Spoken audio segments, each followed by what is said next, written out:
Assalamualaikum warahmatullahi wabarakatuh.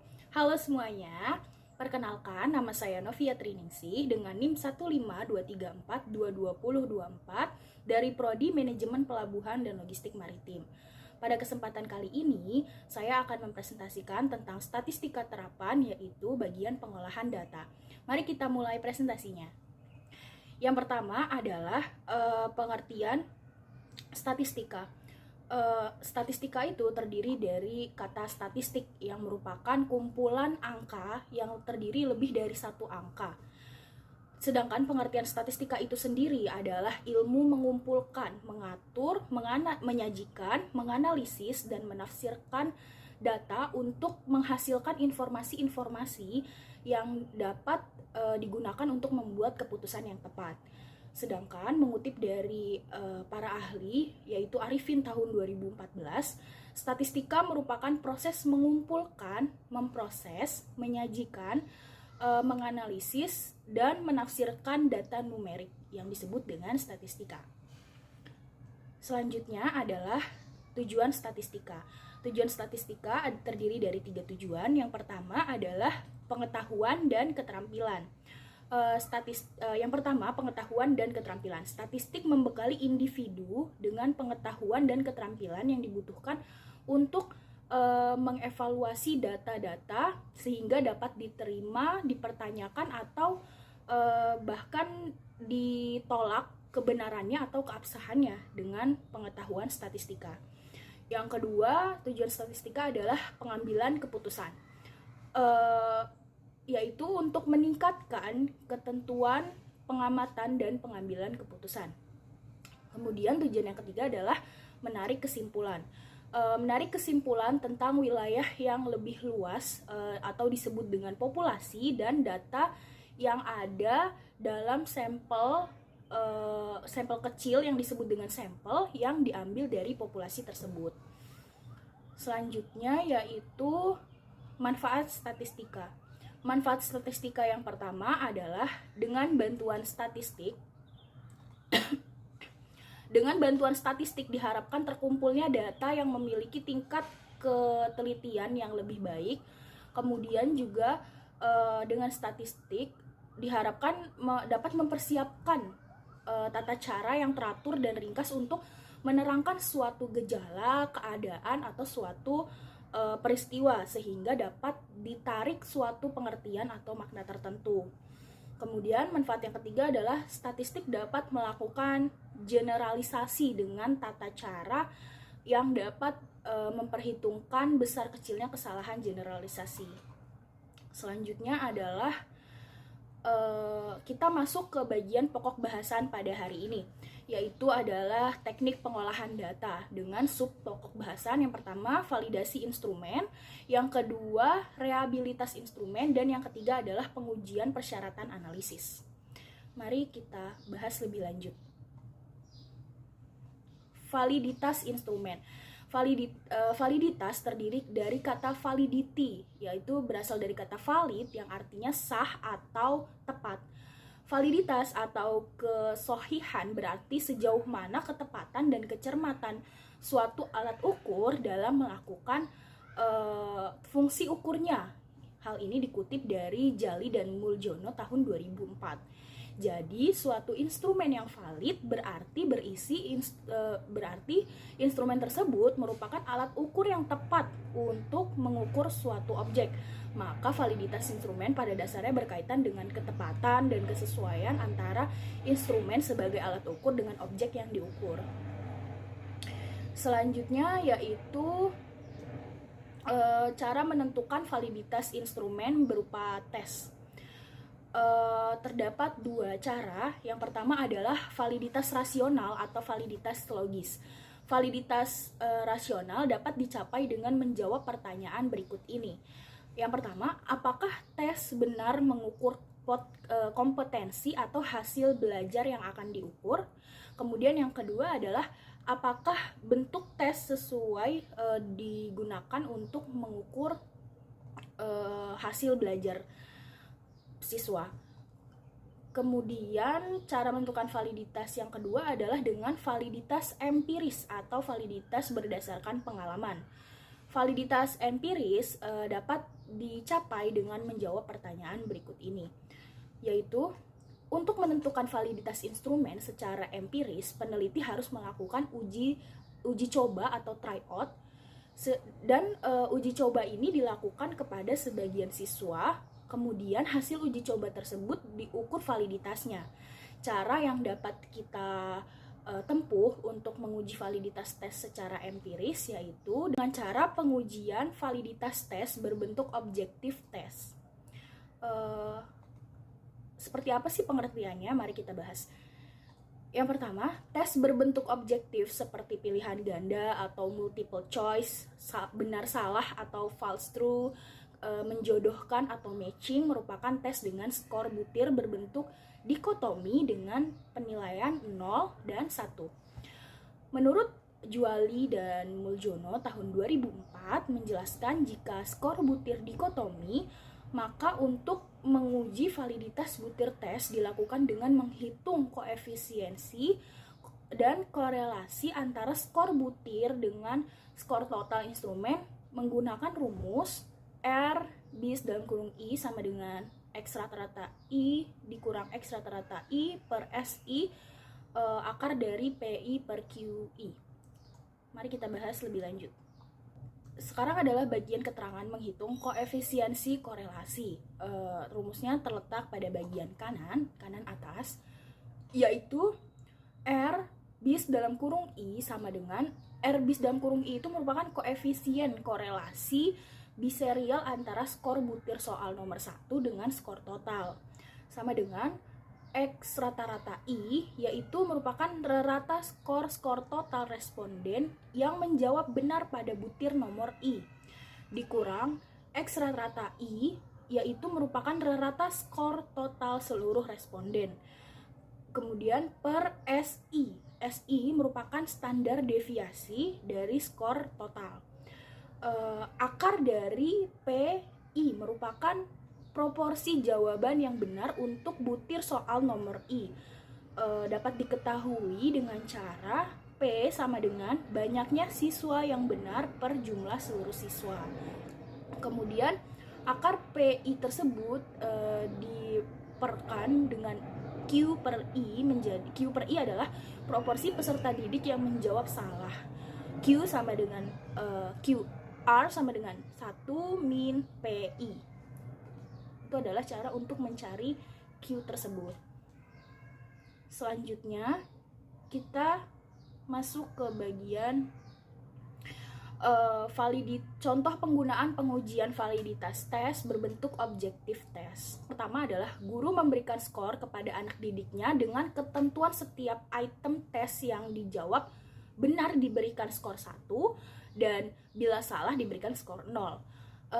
Datanya tertera pada tabel berikut di sebelah kiri, yaitu ada kumpulan nama-nama siswa. Kemudian sebelah kanan itu adalah bagian atas dari 1 sampai 10 merupakan nomor soal, yang kemudian bagian bawahnya 1 dan 0 merupakan skor dari setiap soal, yang mana menjelaskan bahwa skor 1 adalah jika soal yang dijawab adalah benar dan skor 0 adalah jika yang dijawab adalah salah. Kemudian terdapat skor total dari masing-masing siswa.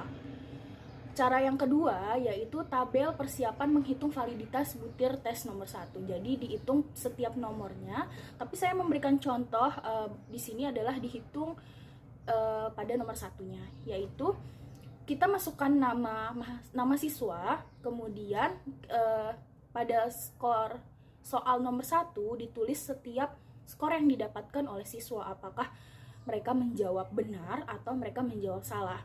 Kemudian skor tersebut ditotal dari keseluruhan jumlah skor setiap soal yang ditulis pada tabel skor total, yang kemudian pada bagian bawah ada jumlah yang ditambahkan keseluruhannya. Jadi mulai dari skor soal nomor 1 ditambah keseluruhannya, yaitu menghasilkan 5, dan skor total dari setiap soalnya dijumlahkan menjadi 47. Maka nanti akan didapatkan contoh penggunaan pengujian validitas tes berbentuk objektif tes, Ya, selanjutnya caranya adalah dengan memasukkan rumus yang sebelumnya, yaitu rumus validitas tes berbentuk objektif tes.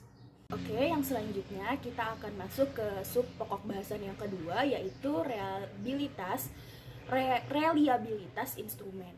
Reliabilitas merupakan penerjemahan dari kata reliability yang mempunyai asal kata rely and ability. Instrumen yang reliable adalah instrumen yang hasil pengukurannya dapat dipercaya. Salah satu kriteria instrumen yang dapat dipercaya jika instrumen tersebut digunakan secara berulang-ulang dan hasil pengukurannya tetap. Contohnya pengukuran menggunakan MISTAR, yaitu dia menghasilkan hasil yang tetap dan tidak berubah untuk objek yang satu maupun objek yang lain. Yang selanjutnya adalah cara menentukan reliabilitas instrumen. Secara garis besar, ada dua macam cara. Yang pertama yaitu reliabilitas internal. Reliabilitas internal ini terdiri dari dua macam, yaitu dikotomi dan kontinum. Dikotomi tersebut mengandung banyak rumus. Salah satunya yang saya contohkan di sini adalah rumus Kuder-Richardson 20 dan atau disebut juga dengan RK20 dan rumus Kuder-Richardson 21 atau disebut juga dengan rumus RK21. Sedangkan untuk kontinum itu sendiri biasanya menggunakan rumus alpha Kornbach. Lalu yang kedua adalah reliabilitas eksternal. Reliabilitas eksternal terdiri dari tiga cara, yaitu paralel, tes ulang, dan belah dua. Selanjutnya, reliabilitas untuk instrumen yang berbentuk dikotomi. Di sini saya menjelaskan rumus Kuder-Richardson 20 atau KR20, yaitu dengan cara penggunaan rumus KR20 digunakan apabila alternatif jawaban pada instrumen bersifat dikotomi, misalnya benar salah dan pemberian skor 1 dan 0. Jadi, soal yang benar diberikan skor 1 dan soal yang salah diberikan skor 0 dengan rumusnya dapat dilihat pada bagian bawah, yaitu RKK ini adalah koefisien reliabilitas sama dengan K merupakan banyaknya butir per K-1 masih sama K yaitu banyaknya butir dikurang 1 dalam kurung 1 min sigma per PQ. P ini merupakan proporsi jawaban benar, sedangkan Q ini merupakan proporsi jawaban salah per SI pangkat 2, yaitu merupakan varian skor total. Selanjutnya adalah reliabilitas untuk instrumen yang berbentuk dikotomi menggunakan rumus Kuder-Richardson 21 atau KR21. Penggunaan rumus KR21 digunakan apabila alternatif jawaban pada instrumen bersifat dikotomi, misalnya benar salah dan pembenaran skor 1 dan 0. Rumusnya yaitu RKK ini merupakan koefisien reliabilitas sama dengan K merupakan banyaknya butir soal per K-1 banyaknya butir soal dikurang 1 dalam kurung 1 min M. M ini merupakan rata-rata skor total. Dalam kurung K min M, kembali lagi bahwasannya K adalah banyaknya butir dikurang M, yaitu rata-rata skor total tutup kurung per K SI pangkat 3, yaitu varian skor total. SI pangkat 3 itu merupakan varian skor total. Baik, yang selanjutnya adalah reliabilitas untuk instrumen yang berbentuk kontinum. Instrumen kontinum menggunakan pada instrumen kontinum menggunakan rumus alpha Kornbach.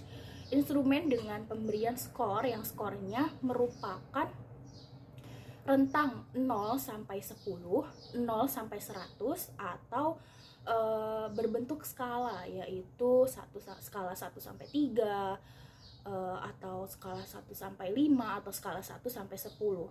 Maka pengujiannya dapat dilakukan dengan menggunakan rumus Alpha-Cronbachs. Rumus Alpha-Cronbachs ini yaitu RKK sama dengan dalam kurung K. K ini merupakan, maaf kembali yang RKK adalah reliabilitas instrumen. Kalian bisa melihat pada tabel keterangan di sebelah kiri. Kemudian dalam kurung K ini merupakan jumlah butir angket per K-1 sama K-nya adalah jumlah butir angket dikurang 1, tutup kurung. Kemudian ada dikali dalam kurung 1 min sigma SB pangkat 2. Sigma SB pangkat 2 ini apa? Ini adalah jumlah varians butir. Kemudian dibagi SI pangkat 2, yaitu merupakan varians total. Selanjutnya adalah subpokok bahasan yang ketiga, yaitu pengujian persyaratan analisis data. Untuk menentukan statistik uji yang digunakan, apakah menggunakan uji statistik parametrik atau non-parametrik, maka perlu dilakukan uji persyaratan analisis data. Pengujian dengan statistik inferensial parametrik mensyaratkan beberapa hal. Di antaranya, yang pertama adalah pengujian normalitas, dan yang kedua adalah pengujian homogenitas, kemudian yang ketiga adalah pengujian kelinieran regresi. Mari kita bahas lebih lanjut. Yang pertama adalah pengujian normalitas data. Pengujian normalitas dilakukan untuk mengetahui normal atau tidaknya suatu distribusi data. Hal ini penting diketahui berkaitan dengan ketepatan pemilihan uji statistik yang akan digunakan, karena uji statistik parametrik mensyaratkan data harus berdistribusi normal. Andai diperoleh data tidak berdistribusi normal, maka disarankan untuk menguji statistik non-parametrik. Pengujian normalitas data dapat dilakukan dengan berbagai teknik tergantung dengan karakteristik data. Teknik pengujian normalitas data dibagi menjadi 3. Yang pertama adalah Lilliefors, dan yang kedua adalah menggunakan rumus Kolmogorov Smilmov, dan yang ketiga adalah Chi kuadrat. Ketiga rumus tersebut digunakan untuk menguji normalitas data. Kemudian yang kedua ada pengujian homogenitas data. Pengujian homogenitas data dilakukan dalam rangka menguji kesamaan varians setiap kelompok data. Persyaratan uji homogenitas diperlukan untuk melakukan uji homogenitas untuk melakukan analisis inferensial dalam uji kompetensi.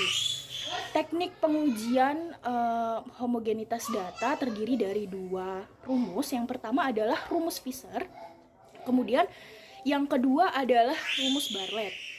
Pengujian homogenitas dengan uji Fisher atau disingkat dengan F dilakukan apabila data yang akan diuji hanya ada 2 kelompok data atau sampel. Kemudian rumus pengujian homogenitas dengan uji rumus Bartlett atau disingkat dengan B dilakukan apabila data yang akan diuji lebih dari 2 kelompok data atau sampel. Selanjutnya adalah pengujian kelinieran regresi. Pengujian kelinieran regresi dilakukan dalam rangka menguji model persamaan regresi suatu variabel Y atas suatu variabel X. Persyaratan uji kelinieran diperlukan dalam rangka untuk melakukan analisis inferensial dalam uji coba asosiasi. Statistik parametrik analisis asosiasi diperlukan pengujian kelinieran regresi. Dengan pengujian ini dilakukan dalam rangka untuk menguji model persamaan regresi suatu variabel Y atas suatu variabel X. Prosedur yang dapat dilakukan dalam pengujian kelinieran regresi ini adalah dengan menggunakan tabel penolong. Tabel penolong tertera pada gambar di sebelah kanan, dapat dilihat dan diamati. Baiklah, untuk mereview kembali pemahaman teman-teman terhadap video yang sudah saya jelaskan sebelumnya, teman-teman bisa menjawab pertanyaan berikut. Pertanyaan yang pertama adalah jelaskan pengertian statistik menurut para ahli. Kalian bisa menjelaskan 2 sampai 3 ahli. Kemudian yang pertanyaan yang kedua adalah bagaimana uji statistik dapat meningkatkan ketelitian pengamat dalam pengambilan keputusan. Kalian bisa menjelaskan alasannya. Kemudian pertanyaan yang ketiga adalah berapa cara menentukan validitas instrumen? Sebutkan dan jelaskan contohnya. Untuk contoh soal yang keempat, apa perbedaan uji statistik parametrik dengan uji statistik non-parametrik? Kemudian pertanyaan yang kelima adalah mengapa pengujian normalitas data perlu dilakukan? Kita sudah sampai pada tahap terakhir. Terima kasih atas perhatian yang telah teman-teman berikan untuk menyimak video ini. Dan terima kasih terkhusus saya sampaikan terhadap penulis yang menjadi daftar pustaka pada kajian materi hari ini. Sekian, wassalamualaikum warahmatullahi wabarakatuh.